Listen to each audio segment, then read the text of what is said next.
everybody. I'm Natasha Kirchuk, and thanks for joining us for ILTV's weekly program, One-on-One with Alan Dershowitz. We want to give you, our viewers, a chance to have your questions answered by Professor Dershowitz, one of America's greatest legal minds. He is a leading expert on criminal and constitutional law, civil liberties, and the Arab-Israeli conflict. Hi, Professor Dershowitz. So great to have you.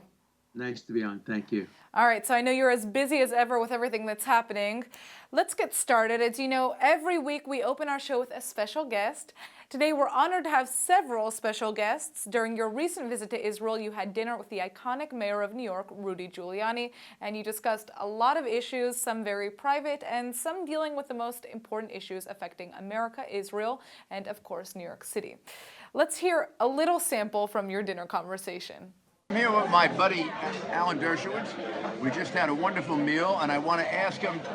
A question. Well, first, tell us what your opinion is. Well, first of all, I'll tell you my opinion.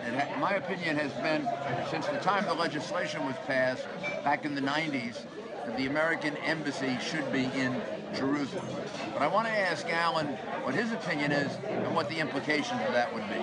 So why don't you ask him directly? Alan? Well, I think the embassy of the United States should be in West Jerusalem, but I think it has to happen in stages. I think first the United States ought to announce that it rejects the Security Council resolution that implied that the Jewish quarter of Jerusalem and the Western Wall are not part of Israel.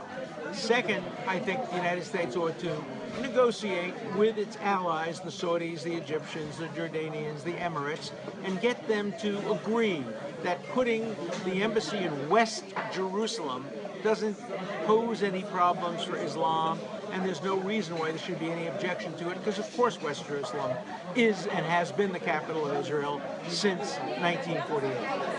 Mayor? Sounds like a very rational, sensible approach to what is a difficult problem. Being impulsive, had I been president, I probably would have done it immediately without all the wisdom of Alan Dershowitz. But if I had been smart enough to call him, I would have followed exactly the program that he outlined. So now a more important question. Yankees or Red Sox? Yankees. You know, when I found out that Rudy Giuliani was a kid from Brooklyn who rooted for the Yankees, I knew he'd end up being a prosecutor. Dodger fans became defense attorneys, Yankee fans became prosecutors. Mr. Mayor? I think they're still behind us by how many World Championships? Let's see, about 24? To one. But that one, 1955, made my decade. Can I see a piece, between the two? Yeah, of we them? can make a piece. We can make We can have Okay. The Dodgers no longer. Yeah, we can make peace. Yes, so if a Red Sox and a Yankee fan can make peace, Anybody, look, The Israelis, the Palestinians. maybe you and I should do the resolution. Now we'll tell them what to do. That would be good. okay, thank you. So first of all, before we discuss this baseball revelation that you guys made while you were over there, I'd like to hear, is there anything else that you'd like to say about the U.S. Embassy moving to Jerusalem, especially given Trump's recent comments about not wanting to move forward with that move immediately? Well, I think ultimately the American embassy should be in West Jerusalem, and Jerusalem should be a united city. I think we need to talk to our allies. The United States needs to talk to the Saudis, the Emirates. An example of what happens when you don't talk and you just issue a program immediately was President Trump's ill-advised restriction on immigration, which was done too broadly and too quickly. I hope he's learned a lesson and will now, before he makes important decisions like the decision about moving the embassy, will coordinate with allies, with the State Department, with the Israeli government. In the end, I would hope that before long, the embassy could be located in West Jerusalem. All right. Now, as a New Yorker myself, I have to admit that the mayor had the upper hand in that argument about baseball. But on a personal note, I think you guys revealed two very interesting things about yourself. First, you've been known as a huge Red Sox fan for 50 years. And I used to think it was because you were teaching at Harvard, but now I realize it's because you were rooting for the underdog all along. Second, you've been called the lawyer of last resort who loves defending seemingly lost causes.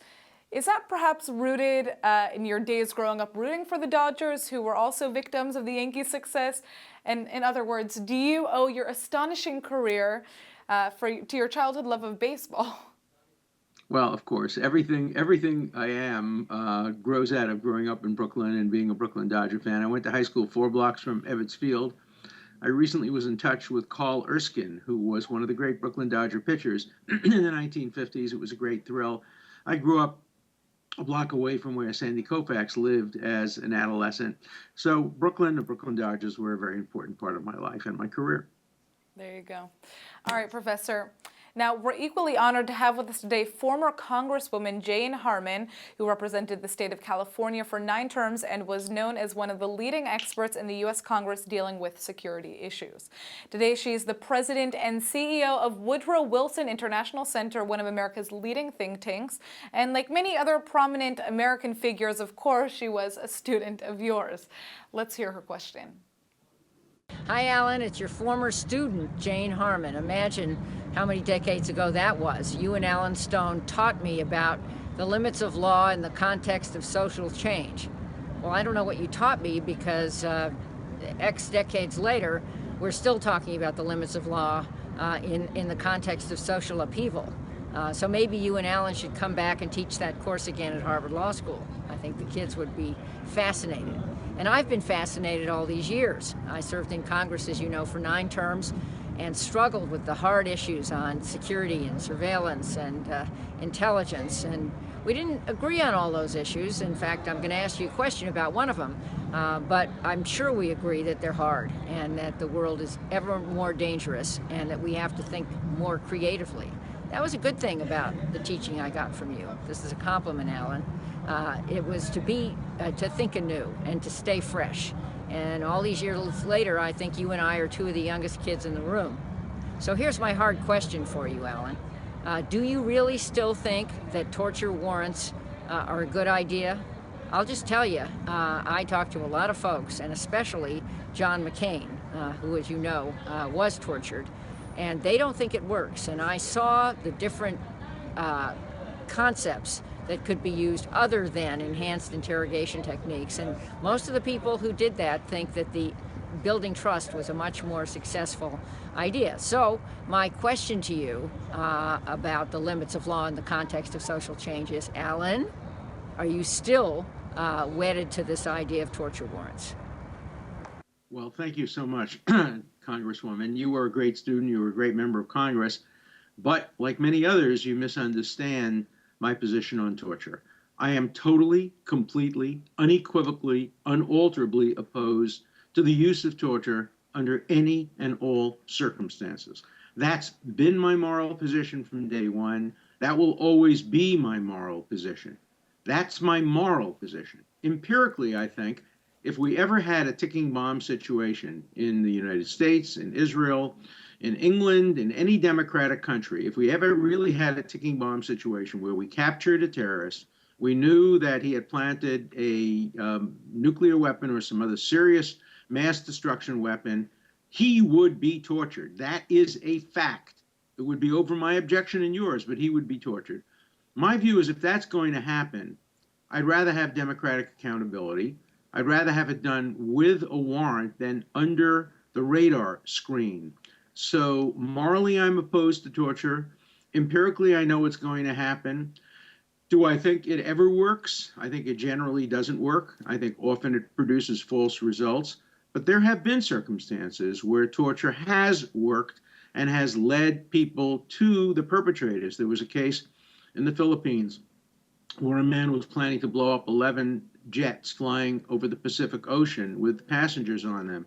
And the Philippines authority tortured him, and ultimately he led them to where the bombs were and prevented that attack. So I think it's wrong to conclude that torture never works, but I'm against it even though it sometimes works. It's not worth the moral costs that we have to pay, but I'm also strongly in favor of accountability and visibility. So if we ever were to use torture, and I hope we never would, I want to make sure that it's done with the approval of the President of the United States, with the approval of justices of the Supreme Court, and with the knowledge of the American public so that we can decide whether it was appropriate under the circumstances. Interesting answer. All right, now we want to turn to Shirin Lotfi, who helped found a center in Amman, Jordan, to teach Jordanians about Israel. Today, her main focus is the same as many people in America and all over the world: President Trump's new immigration policy. Here's her question. Hi, Alan. My name is Shirin, and I was born in Iran and raised between Iran and the United States. I have a couple of questions for you. Regarding the immigration ban that President Trump recently imposed on those specific countries, why do you think Saudi Arabia was not listed as one of those countries, given that they have directly been involved in terrorist attacks on the American soil? The other question is, what are the legal aspects of such executive order? And finally, if you had a moment with President Trump, what would you tell him? Thank you. Great series of questions. Saudi Arabia wasn't included because American allies generally were not included on the list. And it was a list mostly including people with whom the United States has very, very poor relations. Iran leading among them. Iran controlled parts of Iraq, although it's a mistake to generalize around Iraq. Iraq is no longer a country. It's really three different units. I think it's a bad policy. I think doing it country by country is not the right way to approach it. It should be done based on individuals and a hard look at records of individuals. And we will clearly make some mistakes, but we shouldn't have a general policy the way the United States did in the 1920s and 1930s, which kept out so many Jews. We had policies against people from Southern Europe, against countries that had populations that were regarded as, quote, undesirable by the United States citizens. So I think it's a serious mistake. I think the courts will look hard, will find some parts of it constitutional, other parts of it unconstitutional. If I had an opportunity to speak to President Trump, I would say to him, think carefully, think hard, consult widely before you enact administrative rules like this. Make sure you have people on board who will be necessary to support and implement the program. Don't rush, don't be in haste. We're not going to have any major changes in the safety of America over a month or a 2-month period that might be warranted in rolling out a policy of this kind. Listen to dissenting views, encourage dissenting views, and make a decision based on all the information, not just anecdotal information that's come to your attention.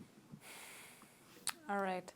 Now, another huge issue that's on the minds of many of our viewers is the building of a wall between the USA and Mexico. Eddie comes from Mexico City, and he wants to know your views on this from both a legal and policy standpoint. Let's hear what he has to say. I am Eduardo Menashe, originally from Mexico and currently studying communication and journalism at the Hebrew University of Jerusalem. My question to you is, with today's technology, is building a concrete wall the best anti-migrational method? What are the legal aspects from a multinational point of view? And will it have any economical repercussion from the Mexican people and in general? And finally, is it even profitable now that any Mexican product will cost more? Thank you for your time. Thanks for your great question. I don't think building a wall is a good idea. And I was frankly a little disappointed that Prime Minister Benjamin Netanyahu, he wrote a relatively vague tweet, but he seemed to be saying that the wall that Israel built worked. That's okay. He should have said that. That's fine. That's an empirical fact. But he seemed to be supporting the building of a wall between Mexico and the United States. That, of course, created a crisis between Mexico and Israel. And, that's the problem with tweeting. My wife won't let me have access to Twitter because she thinks I'm probably a little too impulsive too. But I think that, I think it was Rambam, Maimonides, who said, don't write it unless you're sure it's correct. Think it, say it, but only write it in the end when you're sure you're correct. And I think there are some substantial doubts about the utility of a wall at this point, the economic benefits of a wall. We obviously need to impose restrictions on illegal immigration, but a wall is a symbol that I think is not a good idea. Look, the security barrier between Israel and Jordan has worked very effectively because that was designed to protect terrorism from infiltrating into Israel, and that has been an enormous success. But having a wall to protect against illegal immigration is quite a bit different, and I would think hard and twice before spending all the money that would be necessary to build that wall. You know, we're seeing a lot of Mexican Jews, just a general Mexican Jewish community, speaking out about fears of growing anti-Semitism in Mexico as a result of Netanyahu's tweet, because, somehow ignorant people are not understanding the difference between what is Jewish and what is Israeli, and what the Jewish community's relationship is to the Israeli prime minister. So my question for you is, how much do you think Israeli policy has an effect on this trend of growing anti-Semitism that we're seeing taking place around the world right now? Well, I think it's exaggerated myself. I also think, anti-Semites are anti-Semites. They're going to hate Jews no matter what. Some of these issues may provide excuses for them to come out, but I don't think that Israel's policy should be dependent on what impact it's going to have on anti-Semites. Israel should do the right thing. The Prime Minister of Israel should do the right thing, should do its best for Israel, and shouldn't really think about the implications for anti-Semites. Anti-Semites are not our constituents, and we don't have to satisfy them, and we don't have to get their approval before we do anything. So, although I think you're going to find certain instances where Israeli actions may increase the level of anti-Semitism in a country, I don't think Israel policy should be based on the fear of in any way generating a new anti-Semitism. I think anti-Semitism comes from deep within the soul and mind of bigots, and they will find something wrong with anything Israel does. Israel treats its gay and transgender population better than every country in the Middle East, and yet it's condemned for it. It's called pinkwashing. So you never can satisfy the anti-Semite. You never can satisfy the anti-Zionist. You never can satisfy the bigot. So don't try. Now, my final question for you is the Israeli security barrier comparable to what Trump wants to build on the border with Mexico and USA, in your opinion? No, I don't think so. I think the Israel security barrier was designed to prevent particular instances of infiltration and terrorism. Israel is also trying to build another barrier to prevent terrorist tunnels from being built. That's always within the power and the authority of a country and should be done. It's a good thing to do it.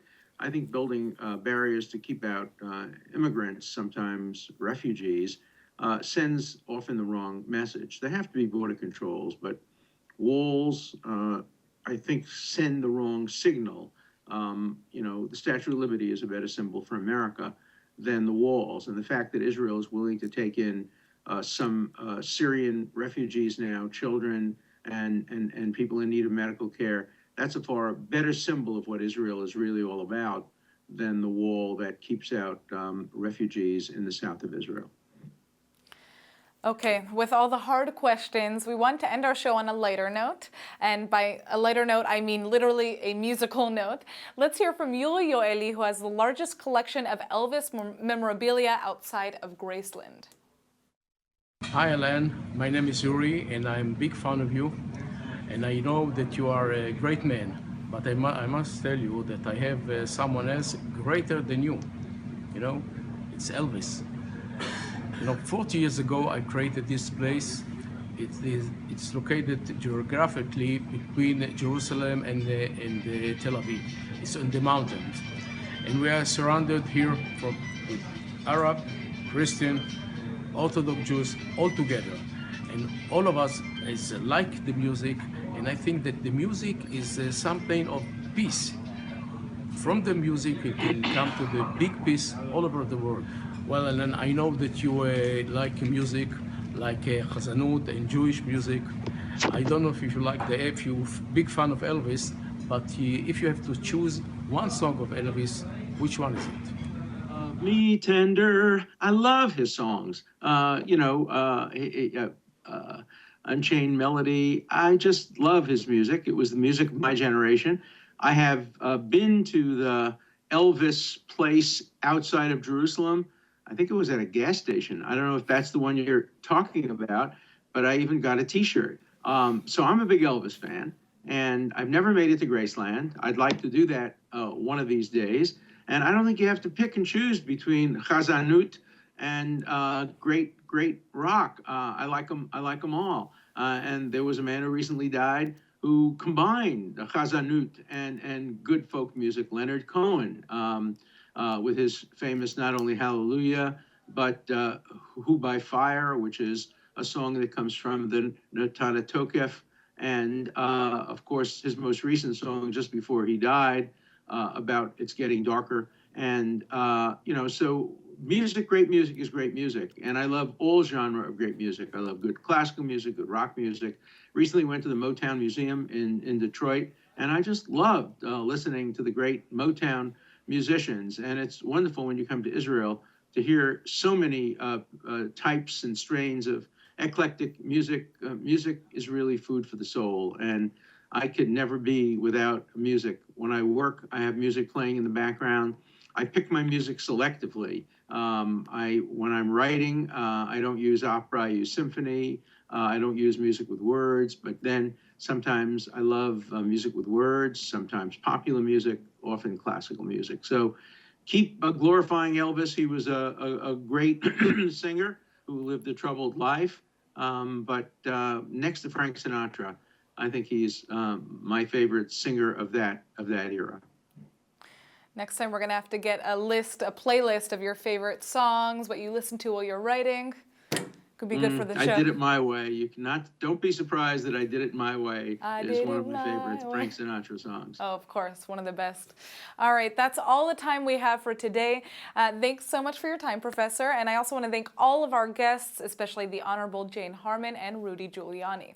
If you'd like Professor Dershowitz to answer your questions, go to iltv.tv or our Facebook page and submit them. We'll see you again next week.